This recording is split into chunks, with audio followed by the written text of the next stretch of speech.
Okay, so you want to own a marina. Buy some waterfront land, build some docks, rent out slips to boat owners, collect monthly fees. Simple enough.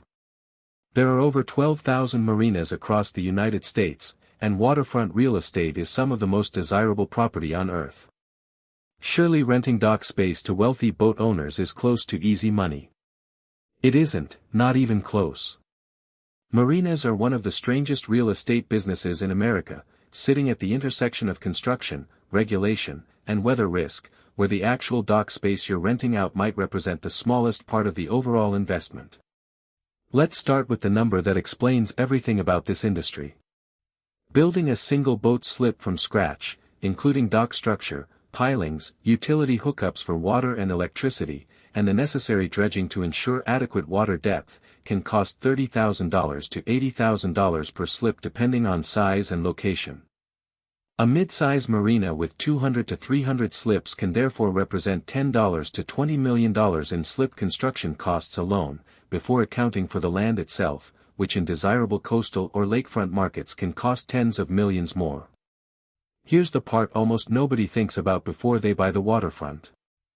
Marinas require extensive permitting from multiple government agencies simultaneously, environmental regulators, coastal zone management authorities, and often the Army Corps of Engineers, because any construction affecting a waterway involves federal oversight. This permitting process alone can take 2 to 5 years and cost hundreds of thousands of dollars in environmental studies, engineering reports, and legal fees before a single piling is driven into the water, and permits can still be denied even after years of investment if environmental concerns arise. So before a single boat owner signs a lease, you're already carrying enormous fixed costs. Dredging, the process of removing built-up sediment to maintain adequate water depth for boats, isn't a one-time expense. Marinas typically need to dredge every 3 to 7 years depending on local sediment conditions, and a single dredging project can cost $500,000 to several $1 million depending on the volume of material removed and how it must be disposed of, since dredged sediment is often classified as requiring special environmental handling. Then there's dock maintenance itself, because docks sitting in saltwater or exposed to ice in northern climates require constant structural upkeep, with a full dock replacement running into the millions for a mid-size facility roughly every 20 to 30 years.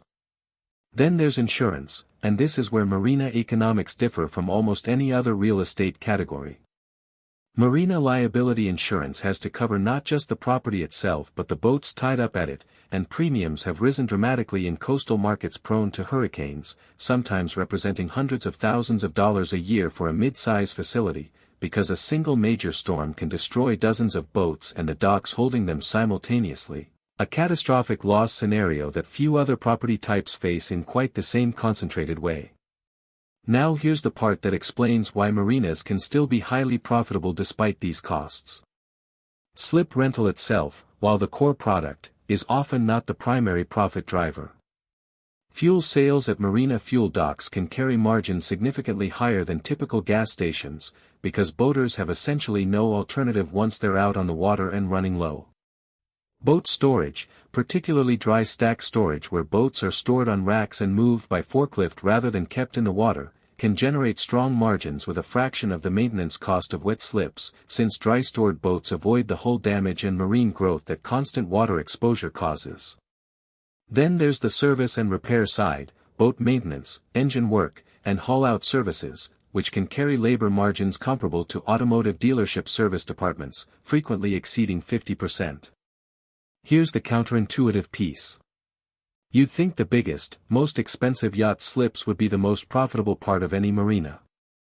In many cases, dry stack storage for smaller boats generates a better return per square foot of waterfront property than traditional wet slips for larger vessels, because a dry stack facility can store boats in a compact, stacked configuration that maximizes the number of boats served per acre of land, while a large yacht slip requires enormous linear waterfront footage for a single customer. But this business carries genuine structural risk tied directly to weather and climate. Hurricane Ian in 2022 destroyed or severely damaged numerous marinas across Florida's Gulf Coast, with some facilities reporting total losses in the tens of millions of dollars when docks, fuel systems, and stored boats were destroyed simultaneously.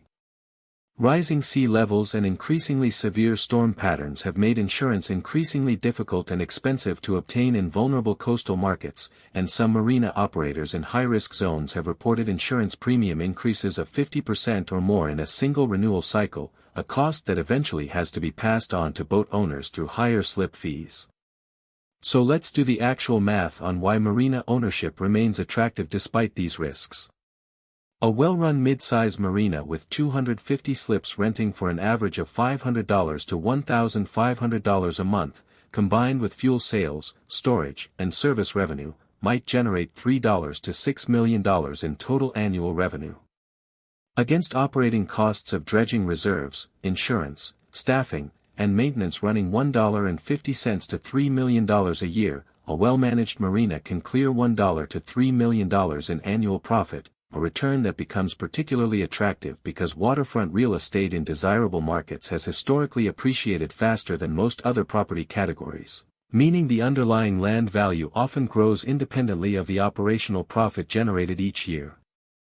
That combination, steady operational cash flow from slip rentals and services, plus an appreciating waterfront land asset that becomes scarcer every year as coastal development regulations tighten, is the entire story of why sophisticated real estate investors continue targeting marinas despite the brutal permitting timelines and catastrophic weather exposure that make this one of the most operationally complex real estate categories in the entire country.